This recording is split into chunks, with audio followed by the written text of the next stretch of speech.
জনগণের শাসক নয়, খাদেম হইতে চাই, সেবক হইতে চাই, ভলান্টিয়ার সার্ভিস দিতে চাই, সেবা দিতে চাই, আমরা তাদেরকে জনপ্রতিনিধি নির্বাচন করব। রাজি আছি তো ইনশাআল্লাহ? কোন দলের নাম বলছি? কোন মার্কার নাম বলছি? কোন ব্যক্তির নাম বলছি? বলি নাই। তাহলে আপনি আপনারটা ভালো করে যাচাই বাছাই করে নিবেন, এটা আপনার দায়িত্ব। কেন? আমি আপনাকে বাঁচাইতে চাই, সেই জন্য। বলে হুজুর এইখানে আমাকে বাঁচানোর কি হইল? হ্যাঁ, এখন খুলে খুলে না বললে আপনি তো বুঝবেন না। কেন বুঝবেন না? আপনি তো এই ব্যাপারে দৌড়ই দেন নাই, খেয়ালই রাখেন নাই। আপনি ভোট দিলেন একজনকে, যে কোনো পার্সনকে আপনি ভোট দিলেন। আপনার ভোট দেওয়ার পরে যদি লোকটা, আমি যেটা বলছি কোরআন ঘোষিত বক্তব্য, সেইভাবে যদি কাজ করে, সে যদি জনগণের সেবক হয়, সে যদি খাদেম হয়, সে যদি সব কাজ ঠিকঠাক মতো করে, দেশের আইন মোতাবেক করে, শরীয়ত মোতাবেক করে, যতটা সে মানতে পারে এইভাবে ভালো করে করে, তাইলে তার কোনো ঝামেলাই থাকে না। কিন্তু সে যদি অনিয়ম করে, জুলুম করে, নির্যাতন করে, তাইলে এই যে ভোট দিলেন, আপনি যে তাকে ভোট দিয়ে পদে বসাইলেন, এর একটা অংশ আপনাকে নিতে হবে কিনা? হুজুর, হুজুর কি ওয়াজ করেন? হুজুর, হুজুর যখন 1000 একটা করকরা নোট দিয়ে দেয়, দেয়নি? দেয়নি? দেয়। কোন জায়গায় দেয়, কি দেয়, এটা দরকার নাই, দেয়। গরু ছাগল তার মূল্য মতো বিক্রি হয়, কিন্তু বাংলাদেশের মানুষ 500-1000 টাকায় তার মাথা বিক্রি করে দেয়। আসেনি? আমি ওই ব্যাপারে ডিপ আলোচনা যাচ্ছি না, আমি আপনাকে বুঝাইতে চাচ্ছি আপনার কৈফিয়ত। সেটা কি? অফিসের মধ্যে আপনার দেওয়া ভোটের বলে যেই অফিসার অনিয়ম করতে পারবে, যেই মন্ত্রী এমপি অনিয়ম করতে পারবে, যে বা যারা আপনার ভোটের কারণে পাওয়ার পাইয়া যত অনিয়ম করবে, সব কিছুর অনিয়মের দায়ভার আপনার নিতে হবে। হবেই হবে। কেন? فمن يعمل مثقال ذرة خيرا يره ومن يعمل مثقال ذرة شرا يره। কর্মফল সকলকেই নিতে হবে, ভালো করুক আর মন্দ করুক। ওমিয়া ভালো করে শুনেন, খুব ভালো করে শুনেন। আপনার আমার আমাদের জনগণের ভোটে যে এমপি মন্ত্রী হয়, এইটা জানতে কি পিএইচডি ডিগ্রি লাগে? রকেট সায়েন্স পড়া লাগে? এটা সবাই এমনিই তো জানি। ভোট দিলে যে ভোট বেশি পাইবে সেই ওই এলাকার প্রতিনিধি নির্বাচন হবে, দল যেটাই হোক, মার্কা যেটাই হোক, মানুষ ভালো হোক আর খারাপ হোক, এটা তো আমরা বুঝি সবাই। তো ভোট দেওয়ার পরে উনি নির্বাচন হইলেন, যে কেউ হওয়ার পরে উনি মদের আসর বসায়, এরকম মানুষ আছে কি নাই? শুধু এইটাই না, উনি প্রতিনিধি পোলাপান পাঠাইয়া দুর্বল মানুষের জমি দখল করায়, আছে কি নাই? দুর্বল মানুষের বাড়ি আত্মসাৎ করায়, আছে কি নাই? দুর্বল মানুষের বা অনেক সময় সবল মানুষের প্রতিপক্ষের মেয়ের ইজ্জত নষ্ট করায়, আছে কি নাই? ওনার প্রতিপক্ষ শক্তিশালী কেউ হইলে সেই মানুষকে খুন করায়, আছে কি নাই?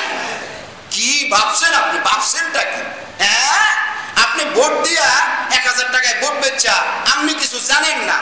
খোদার কসম, ফেরেশতাদের পিটানিতে পাছার সাল থাকবে না, লাল হয়ে যাবে। হায় আফসোস আর হায় আফসোস করবেন। এই ওয়াজ শোনার পরেও যদি ভালো মানুষের পক্ষে না যান, এ দায় আপনার। খুব ভালো করে বুঝবেন, খুব ভালো করে বুঝবেন। যারা যত নিয়ম করে, সব নিয়ম করার মধ্যে আপনার আমার অংশ আছে। যারা আমরা ভোট দিচ্ছি বা দিয়েছি বা দিব, অংশ আছে।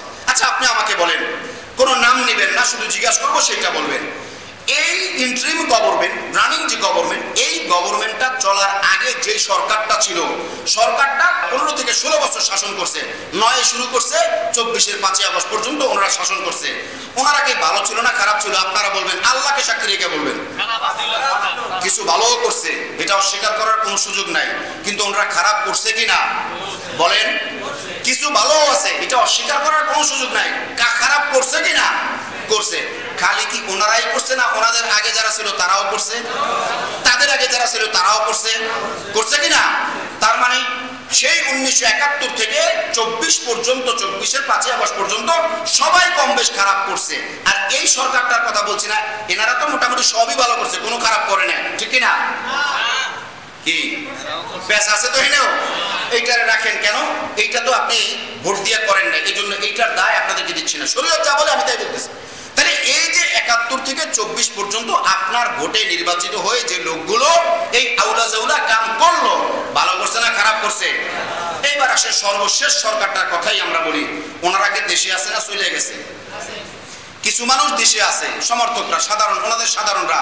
আর গোড়ার লোকেরা দেশের বাইরে চলে গেছে। এখন আপনি আমাকে বলেন, দোষ কি শুধু ওনারাই করছে নাকি ওনাদের সাঙ্গপাঙ্গ আরো আছে? সরকারি কর্মকর্তা, কোন রাজনৈতিক নেতা কর্মী না, শুধু সরকারি আমলা, সচিব টচিব হইতে শুরু করে এই টাইপের, এনারাও ওনাদের সাথে জুলুম, নির্যাতন, আকাম, লুটপাট, অনিয়ম, বিদেশে বাড়ি বানানো, টাকা পাচার, আউলাজুলা করছে কি করে নাই? তাইলে আপনি দেখালে ওনারা একারে দোষ দিতেছেন, এনারা তো কিছু বলতেছেন না। আমি বলছি না আপনি লাঠি ঠাঙ্গা নিয়ে পড়েন, আমি আপনার বিবেকটাকে ধার দিতেছি যাতে আপনি আল্লাহর গোলাম হন, মানুষের গোলাম না থাকেন, এবং আপনাকে গোলাম বানাইতে যারা যারা সিস্টেম ক্রিয়েট করে তাদের সিস্টেমগুলো এই মসজিদ থেকে ভেঙে দিতে হবে। কি বলেন, ঠিক কিনা? এবার আসলে একটা মাসআলা আপনি বুঝেন। আপনার বাড়ির টাঙ্কিতে বিলাই একটা মইরা হচ্ছে রইছে, হইতে পারে কিনা? আপনার বাড়িতে নাই, হইলে তো আপনি ব্যবস্থা নেন। কিন্তু যদি কোনো বাড়ির টাঙ্কিতে বিলাই মইরা পচ্চা থাকে, 2-3 দিন হয়ে গেছে গা, কলের থেকে পানি আসবে, সবই তো ভালো পানি নাকি? পানি গন্ধ হবে কিনা? বিলাই পচা গন্ধ হবে কিনা? এখন আপনি টাঙ্কি থেকে পানি উঠাইতেছেন, আবার ব্যবহার করতেছেন, আবার উঠাইতেছেন, ব্যবহার করতেছেন। বাড়িওয়ালা, বাড়ি যদি বড় হয়, যদি ভাড়াটিয়ারা থাকে, তারাও চিল্লা পাল্লা করতেছে, আরে পানির মধ্যে গন্ধ, পানির মধ্যে গন্ধ। সমস্যা কোথায়? সমস্যা কোথায়? টাঙ্কিতেও মূল না, সমস্যা হলো বিলাই মইরা বচ্চা রয়েছে, এটা সমস্যা ঘটছে টাঙ্কির মধ্যে। বিলাই মইরা বচ্চা রয়েছে, সমস্যা টাঙ্কির মধ্যে। ধরেন সমস্যা টাঙ্কিতেই। এখন ওখান থেকে বিলাই মরাটা, পচাটা, এটা না সরাইয়া আপনি যদি খালি পানি উড়াইতেই থাকেন, তাহলে কতদিন পর্যন্ত পানি পরিষ্কার হবে? বিলাই মরা 5 বছর পর তো ঠিক হইব নাকি? এমনি যদি চলতে থাকে তাইলে এইটা একটা সময় যাইবো, তাতে 2-4-5 বছর সময়ও লাগতে পারে, অন্তত 1 বছর সময় তো লাগবে নাকি? কিন্তু আপনি যদি এইটা করেন, পানি সব বন্ধ করে দিলেন, ওই নিচের উপরের পানি উঠাইনাটা ফালাইয়া দিলেন, বিলাই পচাড়ারে ফালাইয়া দিলেন, আবার পানি উঠাইলেন, টাঙ্কির ভালো করে ধুইলেন, এরপরে ফ্রেশ করে 2-3 বার পানি উঠাইয়া ফালাইয়া নতুন করে ফ্রেশ পানি উঠাইলেন, সবকিছু ক্লিয়ার, ঠিক কিনা? আর যদি আপনি এইটাও না করেন, মানে এইটা যদি করতে না পারেন, অন্তত খালি বিলাই মরা পচা এইটা যদি উঠাইয়া কোনোভাবে ফালাইয়া দেন, তাও 2-4-5 বার পানি উঠাইলে আর পানি ব্যবহার করেন বা না করেন, উঠাইলে আর করলে অটোমেটিকলি টাঙ্কিটা একটা সময় পরিষ্কার হয়ে যাবে, ঠিক কিনা? কিন্তু বিলাই মরা যদি টাঙ্কির মধ্যেই থাকে আর আপনি যদি পানি উঠাইতেই থাকেন, বাড়ির মধ্যে চিল্লা পাল্লা করলে লাভও নেই। বাড়াইটাই বাড়িওয়ালার চিল্লাইতে পারবো, এই নিয়ে আমরা পানিতে গন্ধ, বাড়িওয়ালাকে দাঁত পাটাতে থাকলে দাঁত, না থাকলে জাগা। সমাধান আছে কোনো?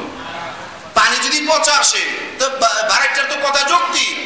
বাড়িওয়ালা যদি গরম দেখায়, যদিও অযৌক্তিক, কিন্তু বাড়িওয়ালার পাওয়ার আছে, গরম দেখাইতে পারে, তোমার থাকলে থাকো, না থাকলে যাওগা। কিন্তু আসলে কি সমাধান কি এইখানে? আসল সমস্যা কোথায়? এখন সমস্যা টাঙ্কিতে, আসল সমস্যা বিলাই মরা। তো যে গভর্নমেন্টের কথা আমরা সবাই বলি, তারা অবশ্যই জালিম, কোনো সন্দেহ নাই। এই জুমার খুতবা থেকে বারবার জালিমের বিরুদ্ধে, জুলুমের বিরুদ্ধে সাধ্যের মতো বলেছি, সাধ্যের মধ্যে সর্বোচ্চটা বলেছি। এজন্য বহু চাপও সইতে হয়েছে কিনা? বহুত ইমাম খতিবের চাকরিও গেছে কিনা?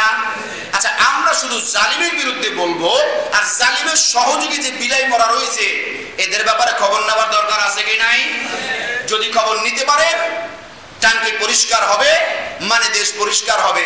যদি খবর নিতে না পারেন, তাহলে বিলাই মরা রয়েছে, সরকার আবার পরিবর্তন হইলে আবার ফ্যাসিস্ট কায়েমের জন্য ওই সচিবালয় থেকে, ওই মন্ত্রণালয় থেকে, ওই আমলা তামলারা আবার এদেরকে ব্যবহার কইরা এদেরকে তো ফ্যাসিস্ট বানায় দিবে। এই শোনেন, বহু এমপি এমন আছে জীবনে প্রথমবারই এমপি হয়েছে, হ্যাঁ, চুরির রাস্তা জানেও না।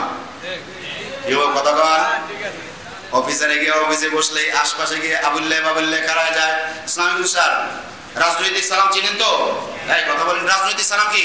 আসসালামু স্যার, আসসালামু আলাইকুম না 2-1 যদি দেয় তা ভুলে দিয়ে হালাইছে। রাজনৈতিক সালাম হলো সাইকুম স্যার। হ্যাঁ স্যার, স্যার কেমন আছেন স্যার? হ্যাঁ ভালো আছে, কি বলো স্যার, এই প্রজেক্টটা এইভাবে, আপনি তো স্যার নতুন আসছেন স্যার, এইভাবে করলে এইভাবে মানুষের মাথায় কষায়া বাড়িটা দেওয়া যাবো, আর আমরা অনেক টাকার মালিক হয়ে যাবো। কথা বলেন না দেখি। শুনেন, শুধু কোরআন আর হাদিস নিয়েই গবেষণা করি না, রাষ্ট্র নিয়ে গবেষণা করি। এমন কোন মায়ের পদ নাই সামনে দাঁড়ায় বলতে পারে এই কথার উপরে কলম ধরবে যে মন্ত্রণালয়, সচিবালয়, দুর্নীতি, অনিয়ম, চুরি আর শাসনামি, মানুষের ভাগ্য নিয়ে সিনেমিনে খেলা, জুলুম আর নির্যাতনের আখড়া করা, এটা করে নাই এমন কোন মায়ের পদ বলতে পারবে না, ঠিক কিনা? তাইলে এখন আপনি বলেন, আপনি ভোট দিয়া যদি চোরেরা চুরি করতে সহযোগিতা করেন, বাঘ নিতে হবে কিনা? আপনি রাজি থাকেন আর না থাকেন ওইটা আপনার ব্যাপার। এই কথাগুলি আমি কেন বললাম? ওয়াইজ ক্বালা রাব্বুকা লিল মালাইকাতি ইন্নী জাইলুন ফিল আরদি খলিফা। আল্লাহ কয় আমি প্রতিনিধি বানাবো, প্রতিনিধি পাঠাবো। আর প্রতিনিধি আলহামদুলিল্লাহ ম্যাক্সিমাম তো ভালো, কিছু মানুষ এই রকম প্রতিনিধি তারা শয়তানের চাইতেও খারাপ, ঠিক না? শয়তান কি করছে বলেন? আল্লাহর একটা হুকুম মানে নাই, একটা হুকুম মানে নাই, তাও তার দৃষ্টিতে যৌক্তিক কারণ দেয়। আল্লাহ আমি তো আগুনের তৈরি, তো মাটির তৈরি, আমি আর সেজদা করুন কেন? আমার যুক্তিতে ধরে না, এই জন্য আমি সেজদা করুন না। মানে সরাসরি আল্লাহর হুকুম অমান্য করে নাই, যুক্তি দেখায়া তার স্বার্থের কারণে অমান্য করছে, এই কারণে সে শয়তান। আর মানুষ শয়তান কিছু মন্ত্রণালয়, সচিবালয় বসে বসে এরপর গরিব মানুষকে কিভাবে জুলুম আর নির্যাতন করবে, কিভাবে চাঁদাবাজি দামদাবাজি করবে, কিভাবে একটা সুন্দর রাষ্ট্রকে জালিমের আশ্রয় পরিণত করবে, এই কাজ তারা করে। এগুলি শয়তানের চাইতে ভালো না খারাপ? শয়তানের চাইতেও খারাপ। আল্লাহ এদের থেকে আমাদেরকে হেফাজত করুক, সবাই বলেন আমিন। এইবার আসেন কথাগুলোর কারণ কি। আপনারা তো ভাবতেছেন সরকার একটা গেছে গা, আর একটা আইছে, এইটা একটা নির্বাচন দিয়ে যাইব গা, এরপরে যারা হবে তারপরে তারা রাষ্ট্র চালাইবে। শোনেন, আমি বলি আপনাকে, আমি তো রাস্তায় থাকা মানুষ, মাঠে থাকা মানুষ, আপার লেভেলেও থাকি, লোয়ার লেভেলেও থাকি। আপনারাও বিষয়গুলো জানেন, বলার সাথে সাথেই বুঝে যাবেন। 5ই আগস্টের আগে, জুলাই আন্দোলনের সময় সবারই বা বেশিরভাগ মানুষেরই, ওনারা ছাড়া আর এনাদের সবারই এরকম খেয়াল, আল্লাহ যদি কোন রকম মুক্তি দেয় আমরা বেঁচে যাবো গা, আর সইতারি না, এরকম একটা ভাব সবার ছিল কিনা? ছিল। 5ই আগস্টের পরে আলহামদুলিল্লাহ 2-3 দিন দেশ নিরিবিলি একটা অবস্থা, মানে একটা সংখ্যার মধ্যে কোনো কুটু হয় কিনা ওসব ব্যাপার ভিন্ন, জটিল আলোচনায় না যায়। এরপর আবার একটা ইন্টারিম গভর্নমেন্ট হলো, দেশ চলছে। মানুষ তো মনে করছিল আমরা সবাই শান্তিতে আছি, কিন্তু কিছুদিন পর যখন শুরু হইলো অমুকের বলা তমুক, হ্যাঁ ও টাকা মারে, হ্যাঁ ও বিদেশ টাকা পাঠায়, হ্যাঁ এই করে, হ্যাঁ ওই করে। এখন আপনি কন, আমরা কি পুরা ভালো হইতে আসছি? আগের হয়তো জুলুম কমছে, কিন্তু আসলে কি আমরা ফ্রেশ হইছি? আমরা মানে রাষ্ট্র ফ্রেশ হওয়া আমাদের অধিকার, মানে আমরা এটা পাবো রাষ্ট্রের কাছে, আমাদের অধিকার কিনা বলেন? অধিকার কিনা? কিন্তু আমরা পাইছি? পাই নাই। এরপরে যা চলতেছে এই আলোচনাও না যায়। এখন আপনি বর্তমান সিচুয়েশনটা কি? এখন সবার মনের মধ্যে এরকম একটা ভাব, নির্বাচনের একটা তারিখ ঘোষণা হয়েছে, সম্ভাব্য তারিখ ফেব্রুয়ারিতে, মানে নির্দিষ্ট তারিখ না, মাস নির্দিষ্ট হয়ে গেছে, 26শে ফেব্রুয়ারিতে নির্বাচন হচ্ছে। তো সবার মনের মধ্যে এরকম একটা ভাবনা, একটা সুন্দর ভোট হইলে মোটামুটি একটা সরকার গঠন হবে, এরপর আমরা শান্তির দিকে যাব ইনশাআল্লাহ। এইটাই কি শান্তি? বলেন, এইটাই কি শান্তি? তাহলে শান্তি কোথায়? শান্তি আল্লাহর কোরআনে। বলেন, শান্তি কোথায়? শান্তি আল্লাহর কোরআনে।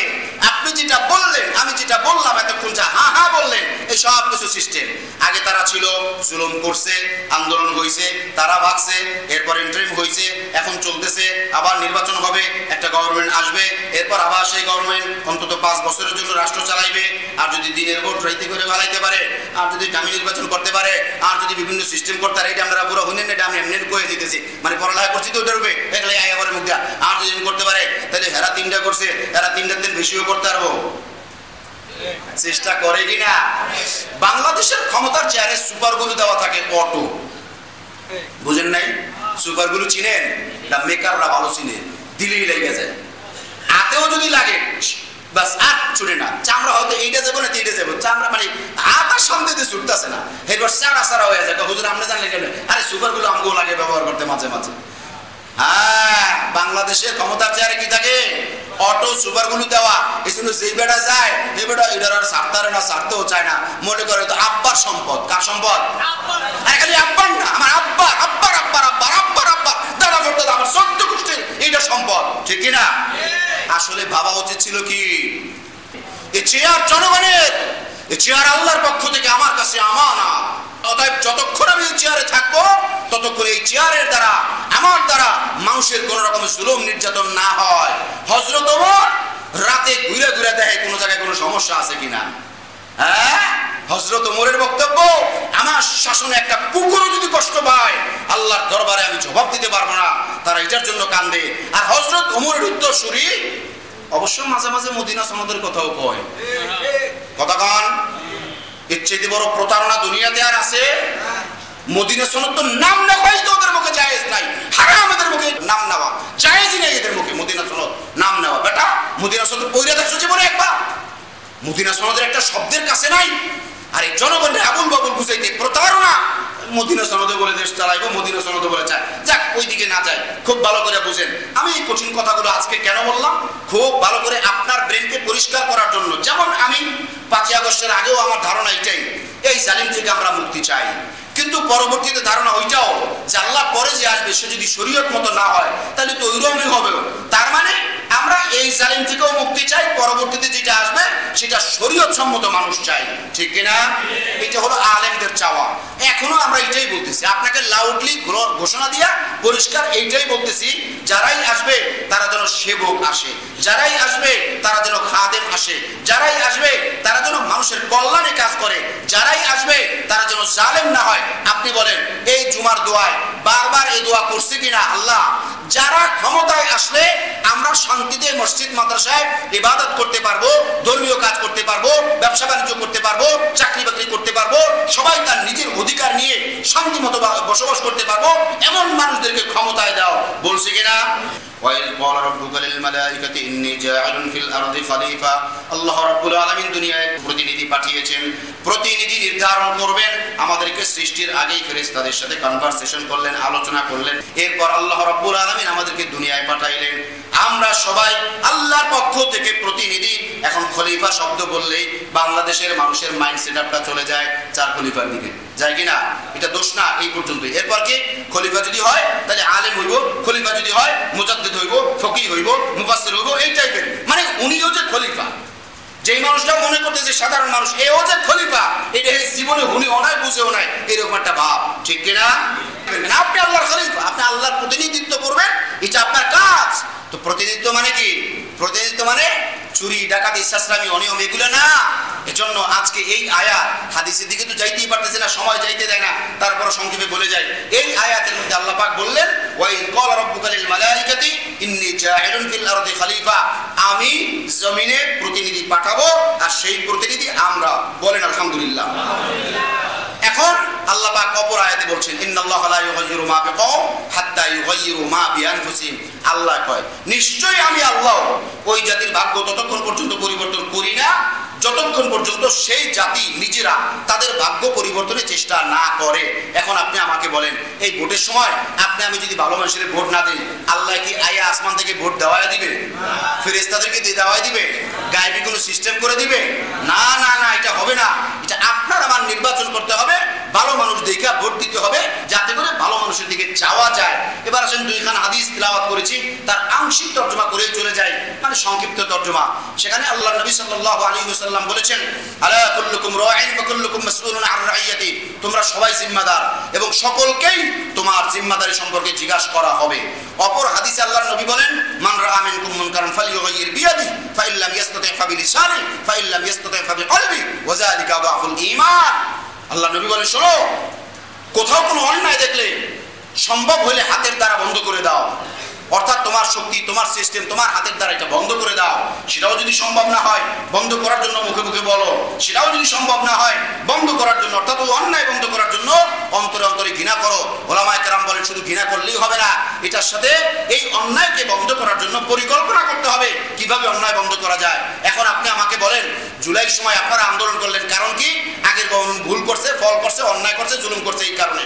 আচ্ছা তখন সবাই মিলে যে আন্দোলনটা করলেন, এরপর একটা পরিবর্তন আল্লাহ আপনাকে করায় দিলেন, এরপর সবাই মিলে একটা গভর্নমেন্ট করলেন।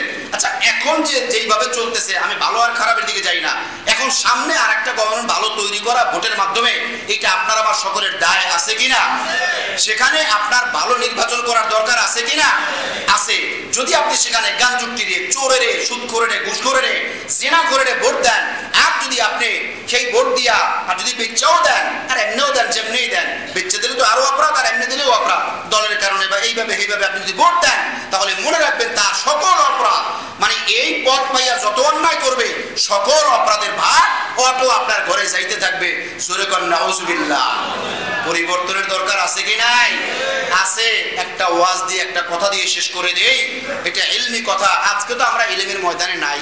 আপনারা তো খালি বলেন হুজুর কিচ্ছা কন, কিচ্ছা কন, সাহাবীদের কিচ্ছা কন, নবীদের কিচ্ছা কন, কিচ্ছা শোনেন আর মজা নেন। যেই বক্তা যত রসায়া কইতে পারে আপনারা ততটুকুই মজা পান, পরের আমলে নেন না। কিভাবে নেন না? একটা দলিল নেন। মুজাদ্দিদ আল ফিসানি রাহিমাহুল্লাহ ওনার এলাকায় কোন এক স্কলার গেলেন, যাইয়া এলাকা দেখতেছেন যে ওনার এলাকার মানুষের হালাত কি। দেখে মোটামুটি সবাই ভালো। তো এরপরে আসরের নামাজের টাইম হয়ে যেতেছে, কিছুক্ষণ আগে দেখে মাঠে পোলাপান খেলাধুলা করতেছে। তো মাঠে পোলাপান খেলাধুলা করতেছেন, ভাবতেছে যে যেই জাতি মানে ছেলে মেয়েরা বাচ্চারা যত বেশি ভালো শিক্ষা শিক্ষিত, ওই জাতি তত বেশি ভালোভাবে গঠিত হয়। কি বলেন ঠিক কিনা? যেই সমাজের বাচ্চারা, আচ্ছা এইটা তো আপনারাই বলেন, আজকের শিশু আগামী দিনের ভবিষ্যৎ। তা আজকে শিশু চোর হইলে আগামী দিনের ভবিষ্যৎ চোর। বলেন, আজকে শিশু গেম খেলেন না হলে আগামীর ভবিষ্যৎ গেম খেলেন না। আজকে শিশু নামাজে ফাঁকি দিলে আগামী দিনের ভবিষ্যৎ নামাজে ফাঁকি দেওয়ান না। এটা তো আপনার কাছে মাসলা, আমার বলার দরকার নাই। যাই হোক, ওই স্কলার গেছে, যায় দাঁড়ায় দাঁড়ায় দেখতেছে বাচ্চারা খেলাধুলা করতেছে, আসরের টাইম কাছে হয়ে গেছে।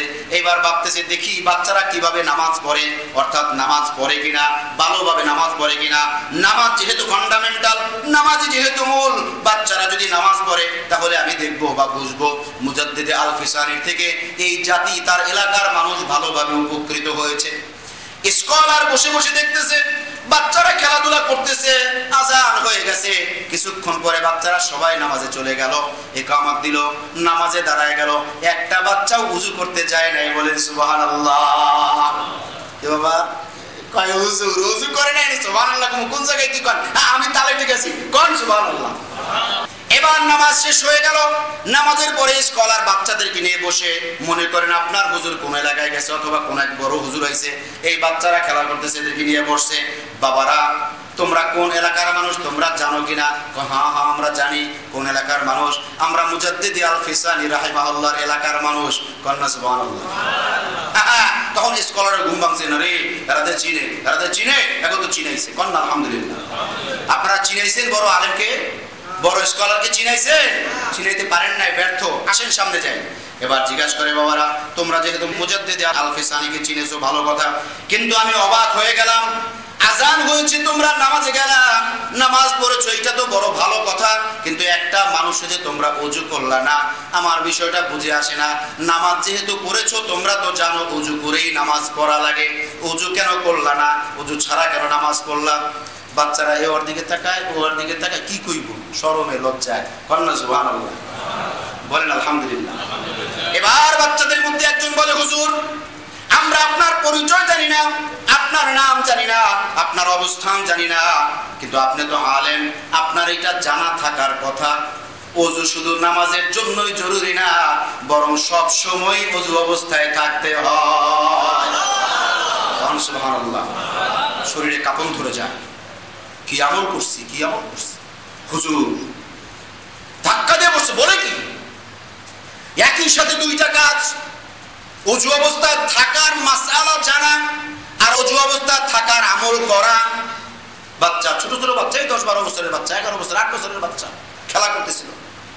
ও হুজুর আমাদের মা আমাদের বাবা আমাদেরকে শিখিয়েছে সব সময় ওযু অবস্থায় থাকতে হয়, আজকেও তার ব্যতিক্রম নয়। আমরা সবাই ওযু করে খেলায় এসেছি, যে কারণে আজান হয়েছে পরে আমরা মসজিদে চলে গিয়েছি, আলাদা ওযু করতে যাইতে হয় না। বলেন সুবহানাল্লাহ।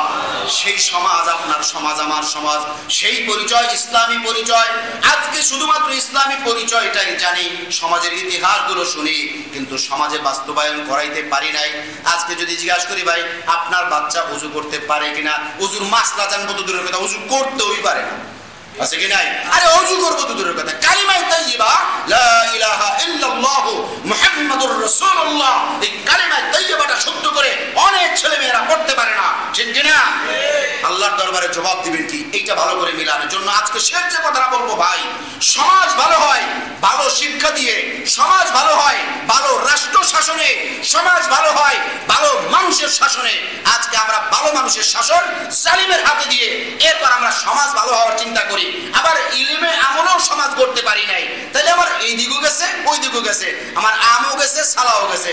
ভালোর শান্তি আশা, ভালোর আশা করবেন কেমনে আর শান্তির আশা করবেন কেমনে? আল্লাহ আমাদের সকলকে ইলমে, আমলে এবং আল্লাহর কথা, অর্থাৎ আল্লাহ যে আমাদেরকে প্রতিনিধি বানায়া পাঠাইছেন, ওয়াইদ ক্বালা রাব্বুকা লিল মালাইকাতি ইন্নী জাইলুন ফিল আরদি খলিফা, আমরা যে আল্লাহর নির্ধারিত খলিফা, এইটা আমাদের সকলকে আল্লাহ বোঝার তৌফিক দেন এবং আমাদের রাষ্ট্র শাসনের খলিফা এইটাও নির্বাচন করতে শরীয়তকে গুরুত্ব দেওয়ার তৌফিক দেন। সবাই বলি আমিন।